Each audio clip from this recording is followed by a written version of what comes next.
आज आपकी मुलाकात सेशन कोर्ट के एक ऐसे वकील से करवाने जा रहे हैं जिनका कद सिर्फ 3 फुट और 11 इंच है। ये नारंग मंडी के इलाका से रोजाना सेशन कोर्ट आते हैं सिर्फ मजलूमों को इंसाफ दिलवाने की खातिर। वकील भाइयों का भी बहुत शुक्रिया अदा करता हूँ कि उन्होंने मुझे जीरो से हीरो बना दिया। उर्दू पॉइंट की वीडियोस देखने के लिए हमारा चैनल सब्सक्राइब कीजिए और बेल के आइकन पर क्लिक कीजिए ताकि आप हमारी तमाम आने वाली वीडियो से बाखबर रह सकें।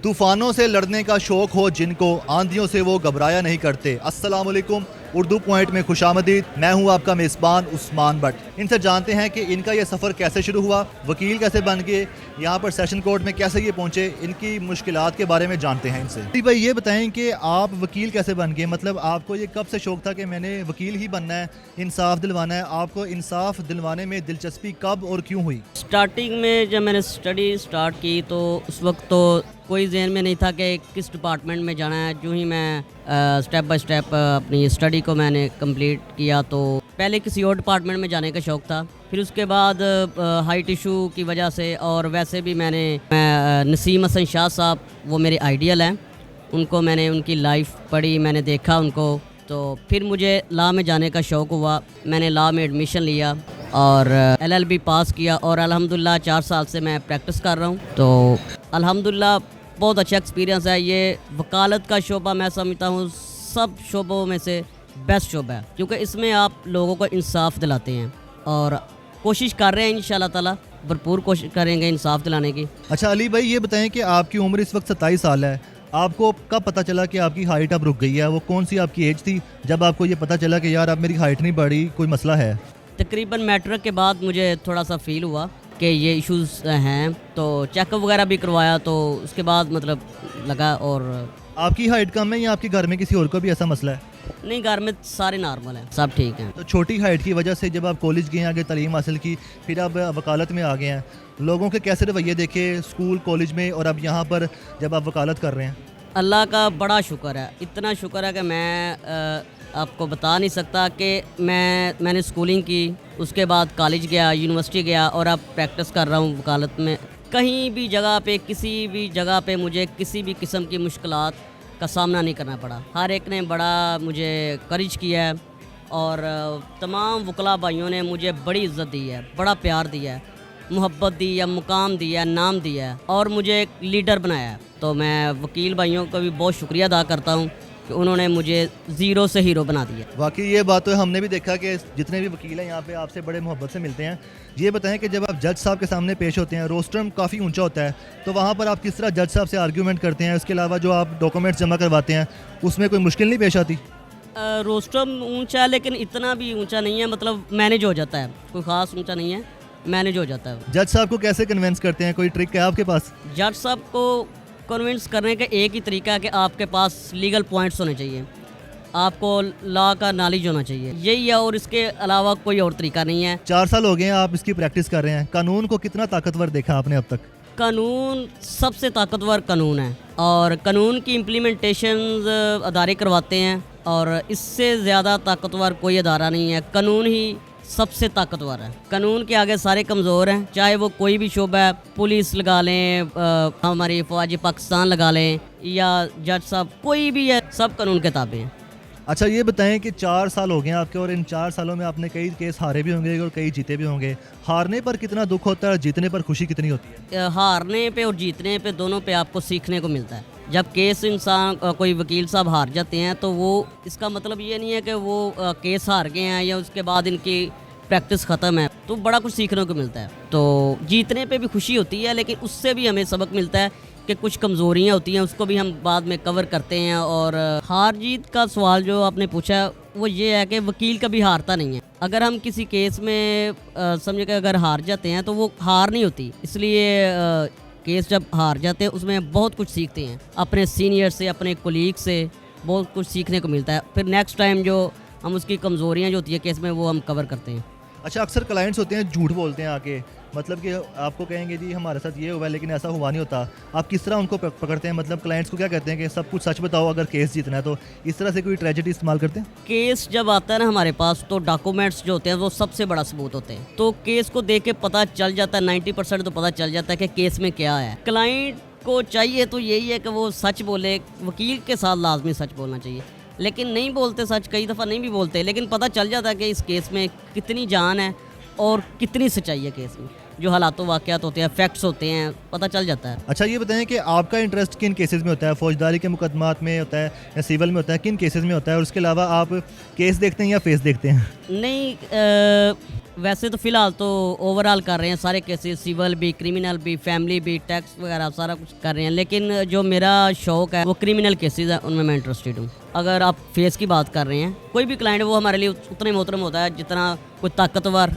अच्छा ये बताएं आपका विजन क्या, आप आगे लाइफ में क्या करना चाहते हैं? मतलब वकील ही बने रहेंगे? कुछ लोग होते हैं जिनका शौक होता है कि लाइफ टाइम वकील रहना, कि कुछ लोगों को इसमें सब कुछ नज़र आ रहा होता है, लेकिन आपका क्या विजन है, आपका मकसद क्या आगे? वकालत के पेशे में जब मैं आया, शोबे में आया, तो मुझे इस शोबे में इतनी इज़्ज़त दी है कि मैं आपको बता नहीं सकता। हर जगह से कोई भी बार है, फ़िरोज़ वाला बार मेरी होम बार है, लाहौर बार भी मेरी होम बार की तरह है।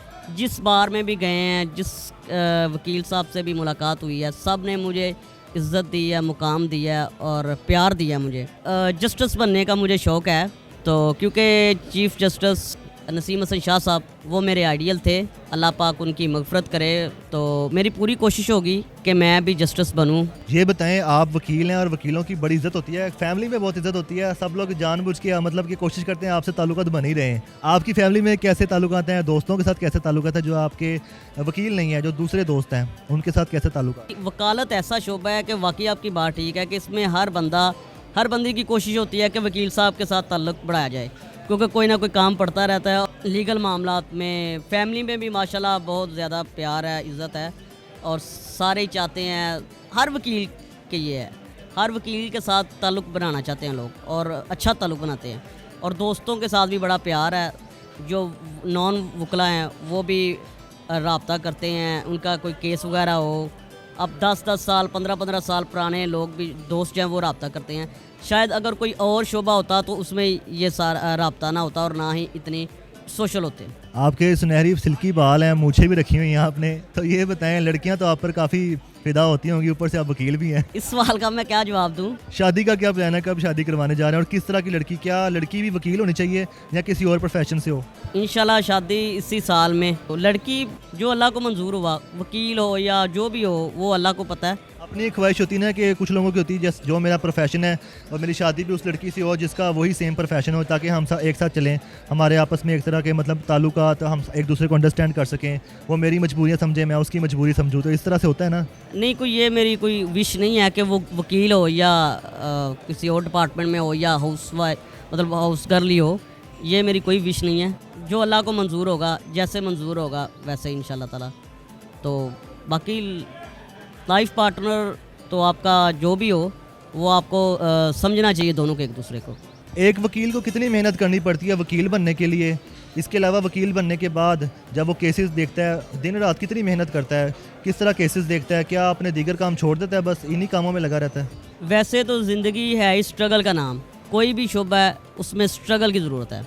अगर आप स्ट्रगल नहीं करते, चाहे आप जितने मर्जी लायक फायक हैं, लेकिन आप नाकाम हो जाते हैं। और जो वकालत का शोबा है तो इसमें तो ज़्यादा मेहनत की ज़रूरत पड़ती है, आपको दिन रात एक करना पड़ता है, अपने केसेस में ईमानदारी से केसेस में अपीयर होना पड़ता है और क्लाइंट को मुतमिन करना पड़ता है। ये बड़े मामलात होते हैं। जो वकील की ज़िंदगी है ना वो सबसे अलग है, सबकी टेंशनें उसके ज़हन में होती हैं, क्योंकि जो केस करता है वो किसी क्लाइंट का केस लड़ता है तो वो अपना फ्यूचर तो होता है, साथ दूसरे का फ्यूचर भी होता है, अपने क्लाइंट का भी फ्यूचर होता है। तो बड़ी टेंशनें होती हैं, बड़ी इमेज बनाना होता है, केसेस में अपेयर होना, आर्गूमेंट्स तैयार करना, ये सारे मामला बड़ी स्ट्रगल, वकालत के शोबे में सबसे ज़्यादा स्ट्रगल है। ये वकालत का शोबा एक ऐसा शोबा है जिसमें अक्सर थ्रेट भी मिलते हैं मुखालिफ पार्टी की जानिब से कि ये केस छोड़ दो। उस हवाले से आपने कोई मेंटेनेंस की है, मतलब कि किस तरह टैकल करना है अगर कभी ऐसी सिचुएशन आ गई, या पहले कभी आ चुकी है ऐसी सिचुएशन?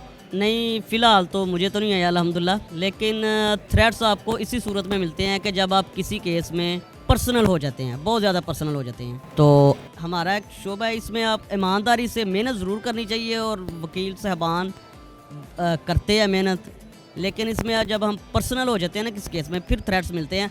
अगर ईमानदारी से प्रैक्टिस अपनी करते रहें तो फिर किसी किस्म की थ्रेट्स नहीं होती। हमारे साथ कमर मुराद गुजर साहब मौजूद हैं जो कि अली हमजा साहब के साथ ही होते हैं। उनसे जानते हैं कि उन्होंने इनको किस तरह देखा है, कितनी स्ट्रगल करते हैं। सर ये बताइएगा कि आपने इनको किस तरह पाया है, मतलब जब से ये आपके साथ हैं, ये कितनी स्ट्रगल करते हैं, ये केस में कितना खो जाते हैं और कितनी दिलचस्पी के साथ ये वकालत कर रहे हैं। जी, मैंने इन्हें एक तो सबसे पहले बहुत अच्छा इंसान पाया है कि बहैसियत इंसान ये एक बहुत अच्छे इंसान है, और ये जब बार में नए नए आए हैं तब से ही इनके साथ बड़ा अच्छा एक वो ताल्लुक़ है, एक छोटे भाइयों जैसा ताल्लुक़ है। और इन्हें मैंने अपने काम के साथ हमेशा ही बहुत मुखलस देखा है, जितना भी देखा है। अपने प्रोफेशन के साथ बड़े लॉयल हैं और बहुत ये एक सोशल सी एक पॉलिटिकल सा फिगर है हमारी बार का।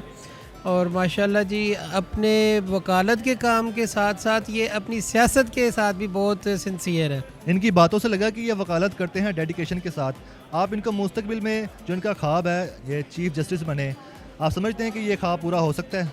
जी बिल्कुल, मेरा ख्याल है कि कोई ऐसा ये नामुमकिनात में से नहीं है। ये जिस तरह अगर मेहनती हैं, बहुत ज़्यादा हार्ड वर्किंग हैं, तो ये ख्वाब इनका ज़रूर पूरा हो सकता है। इसके अलावा इनके पास बहुत ऑप्शंस हैं। ये बार के सदर हो सकते हैं, सेक्रेटरी हो सकते हैं। आने वाले वक्तों में हम देखेंगे कि अल्लाह ताला इन्हें सदर लाहौर, हाई कोर्ट लाहौर मुंतखब करेगा इंशाल्लाह। तो ये सारी ऑप्शंस इनके पास हैं। बिल्कुल जी, आप सब वकला भाई की सपोर्ट होगी तो इंशाल्लाह ये बहुत आगे भी जाएंगे और तरक्की भी करेंगे। अपने मेज़बान उस्मान भट्ट को इजाज़त दीजिएगा। अल्लाह हाफिज़।